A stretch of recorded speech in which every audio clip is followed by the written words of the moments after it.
All right. Hi, everyone, and welcome back to the Unit 9 notes. Today we are going to start talking about Part 3. So Part 3 is going to be very similar to Part 2. We're going to be finding surface area and lateral area of these 3D solids still. But today, instead of talking about prisms and cylinders, we're going to talk about pyramids and cones. And so basically everything is the same, but they're going to have a slightly different formula, slightly different stuff we need to be able to find these lateral areas and surface areas. And so we're going to just have to kind of adjust exactly the details that we're looking for. And you'll see that in just a second. Now, real quick before we start, and I'll clear some of this up, one thing I want to do again before we start is just like we defined lateral faces and prisms at the top of the page of part 2. I want to do that again with part 3, but we'll define lateral faces and pyramids and how they look in pyramids right now. So, pyramid. This is the difference between prisms, which was yesterday, and pyramids. Pyramids. So, what a pyramid is a solid with one face called a base. So this time only one base. Remember, prisms had two bases, pyramids have one base. And the reason there's only one is because opposite of that base, the pyramid, the base that is opposite of the point, right? Pyramids come into a tip at the very top or a point where all of these slanted walls meet. That is what's opposite of the one base in a pyramid. And that's why there's only one, because one side is a base, the other side is a point. In a prism, there's two bases, so there's no point at the top, right? But again, in a pyramid, one base this time, the other side is the tip or the point of that pyramid. Now, lateral faces are the same idea as before. Lateral faces are the other faces of the pyramid.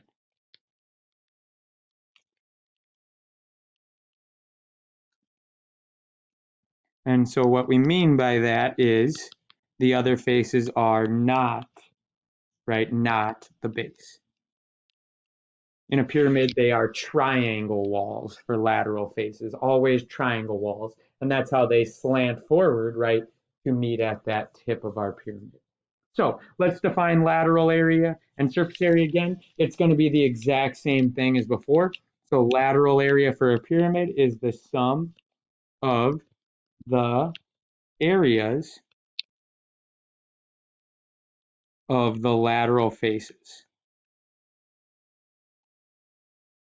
And remember, lateral faces are not the base. And so that formula is very similar as before. Lateral area, lateral area is going to equal perimeter, but this time instead of perimeter times height, like it was for prisms, it's perimeter times something we call slant height, and that's a cursive L. Slant height is represented by cursive L, and we'll talk more about slant height here in a second, but it's perimeter times slant height divided by 2. And so just like before, P equals perimeter of the base, and then cursive L means slant height. Slant height. So that is different than just the straight up and down vertical height that we worked with before. And so we'll talk about that in a second.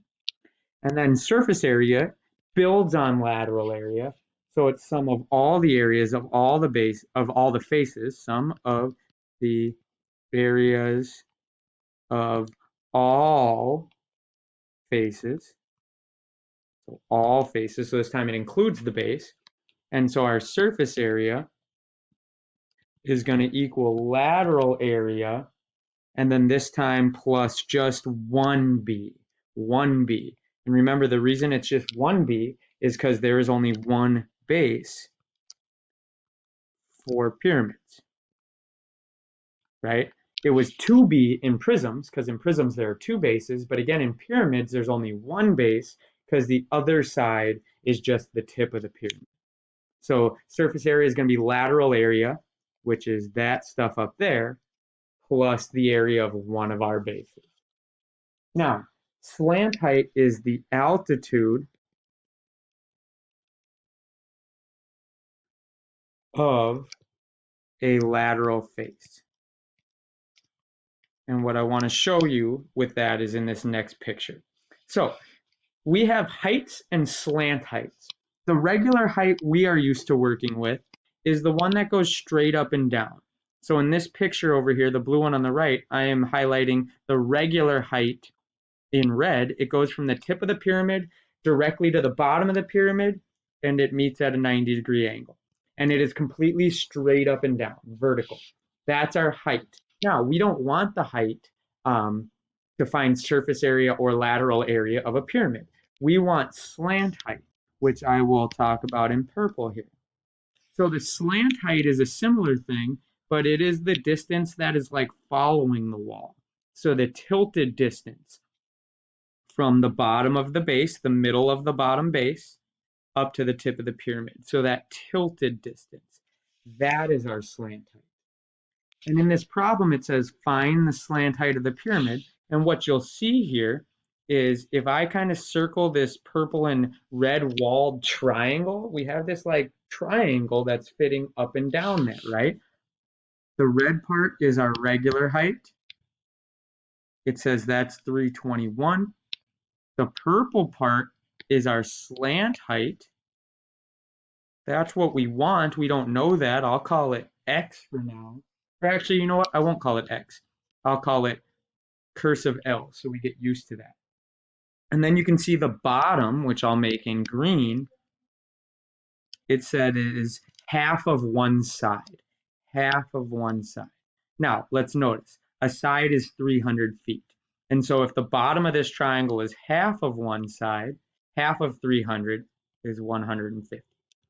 And we can find the slant height now because that triangle, the red, green, and purple one, is a right triangle. And we can do a squared plus b squared equals c squared to figure out our slant height. Now our slant height is on the c side. It's the hypotenuse. It's across from our 90-degree angle. And so to solve for it, we need to do 321 squared plus 150 squared, and that will equal L squared. Now, when I type both of those things into our calculator, clear this up, we'll go 321 squared plus 150 squared. That equals 125,541. So 125,541. And that equals L squared. Now, that seems like a big number, but that's okay because we have to square root it now to get our slant height by itself.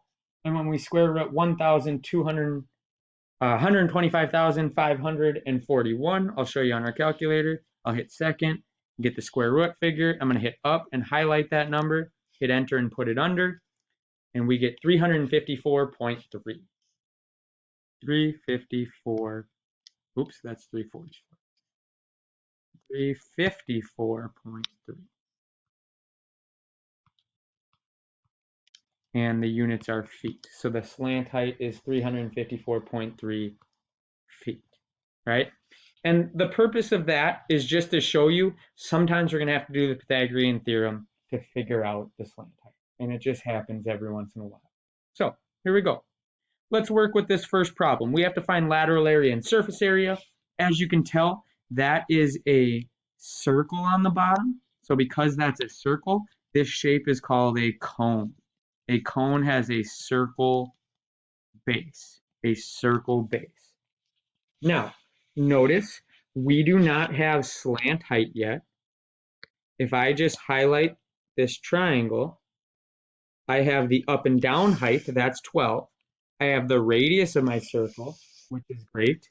But then this slanted side, the tilted side, that's my slant height, and I don't know that number. And so I need to do 12 squared plus 9 squared to figure out what L squared is, or L. And so 12 squared is 144, 9 squared is 81. That equals our slant height squared still. Add those two together and we will get 225 equals our L squared, and then take the square root of it, and we get that our slant height equals 15. So we're going to need that in a second. But secondly, just like we did all throughout part 2 and part 1, now we have to start drawing these bases and get perimeter of our base and area of our base. So again, in a cone, we have a circle base, and they've told us that our radius is 9, so R is 9, and you know we need diameter too. Diameter is twice as big, so diameter is 18. And then remember, perimeter of a circle is the same as circumference, and circumference is just pi times our diameter. And so that's going to be pi times 18, and if we plug that into our calculator, pi times 18 will tell us that our perimeter is 56.5 meters. Now, we'll need that again in a little bit, but let's find the area of our base next. And the area of our circular base is pi r squared, right? That's the area of a circle. And so pi, and our radius is 9, so pi times 9 squared. And if we type that into our calculator, we get 254.5 meters. Once again, this is us doing work to be ready to find lateral area and surface area. And now that we've got perimeter, base, and slant height, we are ready. So let's remind ourselves of the formulas. They are up here, lateral area and surface area. The lateral area is perimeter times slant height divided by 2. So our perimeter, perimeter times slant height divided by 2. So our perimeter was 56.5. And then our slant height is over here. We found that to be 15. So times 15, and then we divide by 2. And let's type that into our calculators. 56.5 times 15 divided by 2. 56.5 times 15 equals, and then divided by 2. So our whole lateral area is 423.75. And lateral area is always square units, and so it looks like meters. So meters squared. Perfect. Now, remember, for surface area right here is lateral area plus 1 big B. So we just found our lateral area. So that will be 423.75. Actually, I'll write this out first. Remember, surface area is lateral area plus a big B.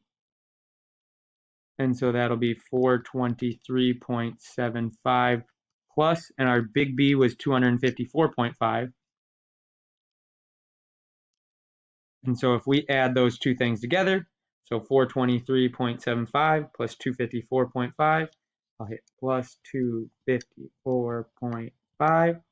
We are going to get 678.25. 678.25 square units again, so meters squared. All right. Now we're running a little short on time for this video. Maybe let's set up this next one. So what this shape is, and notice it says assume equilateral base. This is a triangular pyramid. A triangular pyramid. Now notice, they've actually set us up with the slant height. See this line? That is on the tilted side of our pyramid, going from the tip down to the center of one of those sides. And so that actually is the slant height. So we just know the slant height is 7. That is awesome.